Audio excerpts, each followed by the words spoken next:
Je vous invite à suivre un passage de l'Évangile ce matin, tiré de l'Évangile selon Jean, au chapitre 15. Les 5 premiers versets.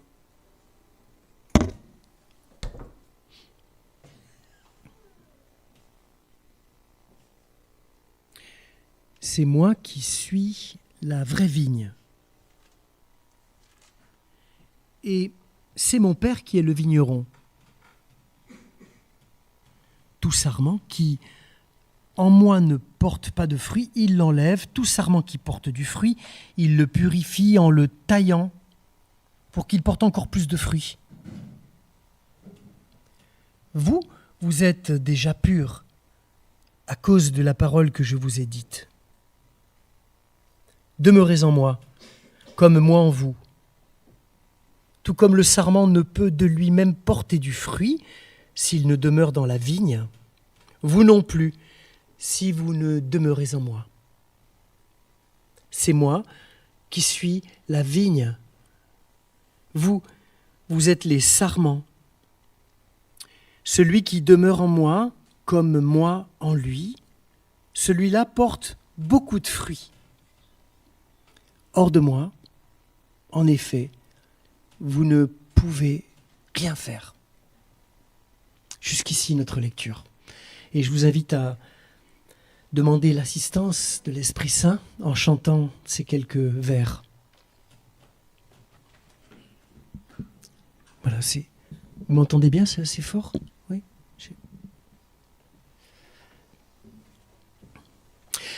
Ces derniers jours, les vignerons s'activent dans le vignoble bordelais. Vous les avez vus, ces hautes machines là, sur la route, multifonctions ultra performantes, qui envoient de l'engrais, de l'anti-mildiou, elles ratiboisent, elles émondent, elles épamprent, et elles vendangent aussi à la fin. C'est plus ce que c'était, mon bon monsieur, la viticulture. Parce que quand on revient à Jean 15, on voit se dérouler sous nos yeux les gestes ancestraux du viticulteur qui prend soin de sa vigne, dans un contact direct, personnalisé. On imagine le vigneron parler à sa vigne, comme les jardiniers parlent à leurs plants de tomates ces derniers jours. Et certains vieux textes de la Bible remontent à la mémoire dès qu'il est question de la vigne. Regardez, dans le livre du prophète Ésaïe, ces versets sont magnifiques. Mon ami avait une vigne sur un coteau fertile. Il en avait travaillé la terre, enlevé les pierres. Il y avait mis un plan de choix, bâti une tour de guet et même creusé un pressoir. Il espérait que sa vigne produirait de beaux raisins. Mais on le verra, la suite est moins sympathique parce que malgré tous les soins prodigués, la vigne n'apportait que du mauvais raisin, une piquette imbuvable dont le vigneron a fini par se débarrasser et par désespérer. J'espérais d'elle de beaux raisins. Elle n'a rien donné de bon. Pourquoi ? Maintenant, je veux vous dire ce que je ferai à ma vigne. J'arracherai la haie qui l'entoure et les troupeaux y brouteront. J'abattrai son mur de clôture et les passants la piétineront. Je ferai d'elle un terrain vague. Personne ne la taillera. Personne ne l'entretiendra. Les épines et les ronces y pousseront et j'interdirai aux nuages de laisser tomber la pluie sur elle. Mais vous voyez, ici, la vigne, elle représente le peuple de l'Alliance. Peuple décevant, inconséquents, comme tous les peuples du monde, dès qu'il s'agit de faire route avec le Dieu du salut et le Dieu de la grâce. Le Dieu auquel il faut s'abandonner, sans savoir où l'on va. Quand l'auteur de l'évangile de Jean écrit ces paroles de la vigne, bien sûr qu'il a en tête cette page du Premier Testament. Quand Jésus dit « Je suis la vraie vigne », c'est tout cela qui remonte dans la mémoire des auditeurs. Mais avec cette parole de Jean, cette parole de Jésus, se produit du nouveau, de l'inattendu. Ce nouveau, c'est que quelqu'un d'autre que nous est fait vigne, vigne de Dieu. La vigne, ce n'est plus nous, c'est lui. Et cette image toute simple de Jésus, la vraie vigne, nous plonge dans, on va le voir, dans des réalités très profondes. D'abord, chez Jean, juste une observation, mais qui est intéressante, il me semble, il y a 7 paroles qui commencent par « je suis ». Vous voulez les voir ? Elles sont là. Il y a « je suis le pain de vie »,« je suis la lumière du monde »,« je suis la porte des brebis »,« je suis le bon berger »,« je suis la résurrection et la vie », « je suis le chemin, la vérité et la vie », je suis la vraie vigne, enfin. 7 paroles en « je suis ».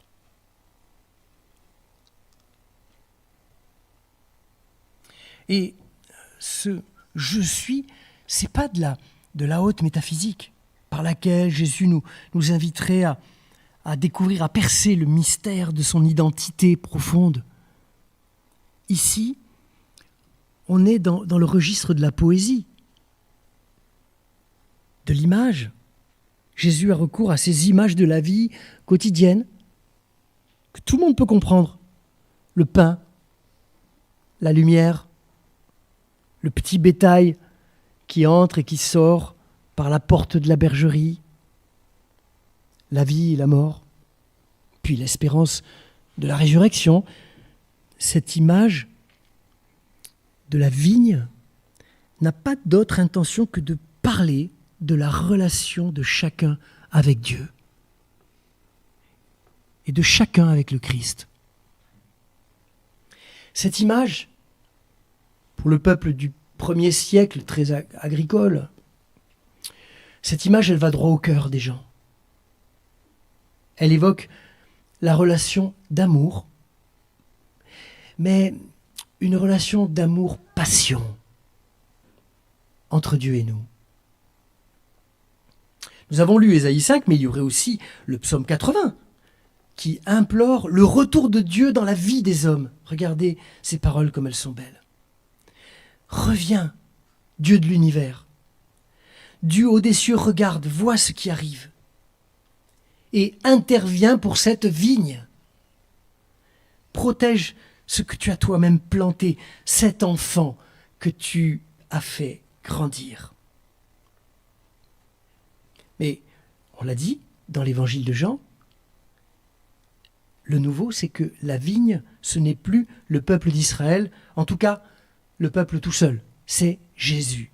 Je suis la vraie vigne. Et mon Père est le vigneron. Jésus est vigne avec nous. Nous restons la vigne de Dieu, mais plus tout seul. Je suis la vigne, vous êtes les sarments. Ça veut dire que vous êtes mes disciples. Vous êtes mes amis qui entendaient ce dimanche à Bordeaux la parole de la vigne, la parole du « je suis ». Et ça, c'est une bonne nouvelle. Vous êtes vigne avec moi. Je suis vigne avec vous. Jésus la vigne porte les sarments que nous sommes, et dont le Père Vigneron va prendre soin. C'est une manière de dire que Jésus nous amène à Dieu et que Dieu nous accueille plein d'amour pour chacun de nous. Ce qui fait la relation entre ce Dieu vigneron plein d'amour et nous, les sarments, n'est pas vraiment détaillé dans cette image. Les sarments portent des grappes, mais il n'est pas question de qualité, ni même de vendange. Il est juste question d'une relation douce, pleine de soins et d'attention bienveillante. Une relation qui s'intéresse plus à la grappe, au fruit, qu'à ce qu'on va faire de ce fruit. C'est un peu un émerveillement de Dieu devant la beauté de sa vigne. Et le vigneron, lui, il valorise le sarment en enlevant ce qui est sec ou ce qui n'est pas nécessaire au développement du sarment fruitier. Alors il coupe les jeunes, surtout les jeunes pousses qui se développent à la base du cep et qui voudraient prendre la place du cep. Émondé, c'est ça. Épamprer, ce n'est pas amputer. C'est prévenir des maladies. Le fameux mildiou, il doit y avoir un mildiou spirituel qui nous guette aussi. C'est agir, épamprer, émonder, c'est agir pour que le meilleur puisse arriver dans une vie. Voilà le travail du vigneron. Et le secret de cette action bienfaisante, il est révélé ici, par Jésus. Voilà le secret. Déjà, vous êtes émondés par la parole que je vous ai dite. Par la parole. Tout le soin que Dieu a pour nous n'est rien d'autre qu'une parole. Il ne nous est pas demandé de capter l'énergie divine ou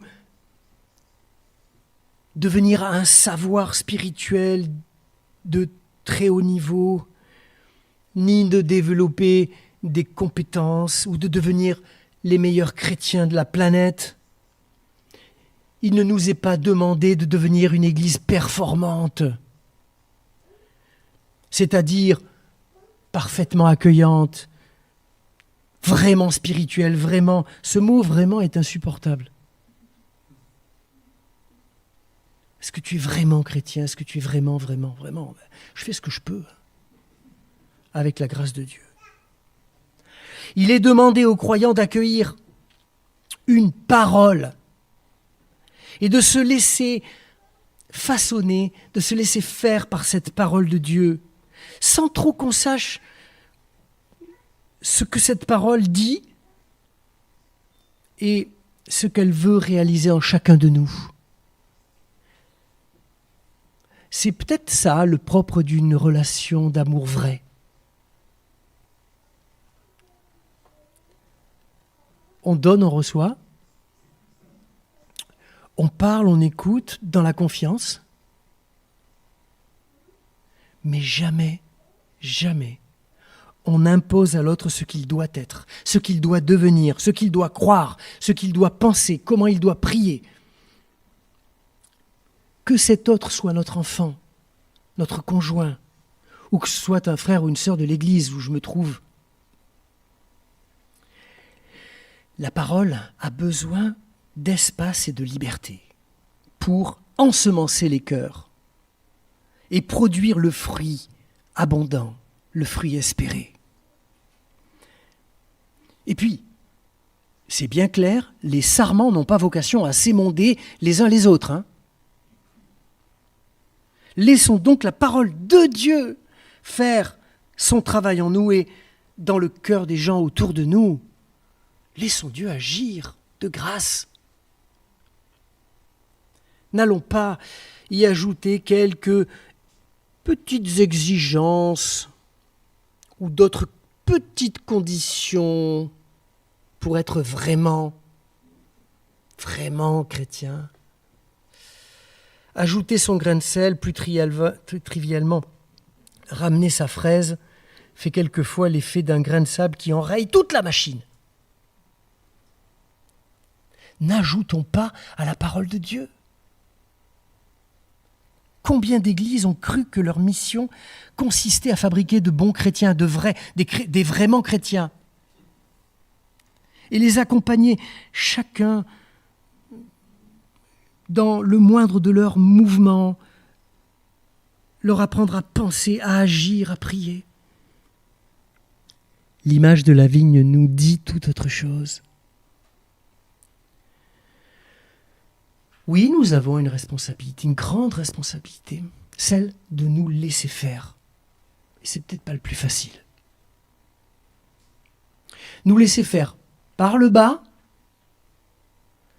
par la présence, la parole du Christ Jésus qui s'incarne sur notre terre, par le bas. Il vient dans notre humanité. Et par le haut, par les soins du Père Vigneron. Et se laisser faire d'en bas et d'en haut, sans rien faire, juste dans la confiance d'une relation gratuite, n'a pas d'autre projet que de faire de nous des gens libres et capables d'aimer. Laissons-nous donc épamprer, émonder. Laissons-nous travailler par la grâce et la parole du Christ. Jésus va quitter l'image de la vigne pour plonger plus profondément dans cette relation qu'il veut développer avec chacun de nous, en disant « Demeurez en moi, et moi en vous ». Et ce verbe « demeurer » est employé, j'ai compté, plus de 10 fois dans ce chapitre 15. Demeurer. Et c'est pour dire toute l'importance que Jésus reconnaît à cette relation personnelle, vivante et vitale, intime et mystérieuse, unique et incomparable. Vous savez, on décrit le disciple comme celui qui marche à la suite, celui qui sert, celui qui écoute, celui qui enseigne, celui qui accueille, celui qui soutient, qui fait du bien, qui donne, qui s'épuise à force de croire que l'amour de Dieu se mérite. Des disciples épuisés, j'en connais beaucoup. Jésus nous dit que le disciple, c'est celui qui demeure dans la relation. Celui qui se laisse choyer, aimer, accompagné par le Christ, sans toujours savoir où cela va le conduire, mais sans jamais l'inquiéter non plus. Et notez que Jésus s'adresse à la communauté des disciples. Demeurez en moi et moi en vous. Oui, parce que Jésus n'est pas mon Jésus, à qui je vais pouvoir faire dire tout ce qui m'arrange.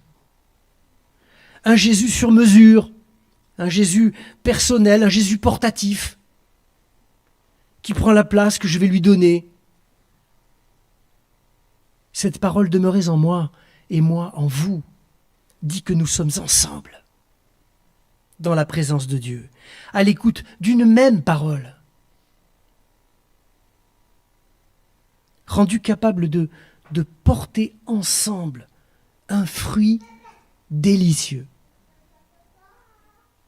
dans l'entraide, l'accueil mutuel, dans la fraternité. C'est une merveilleuse demeure que cette foi a habité ensemble. c'est peut-être pour vous le moment d'en faire le pas. Amen.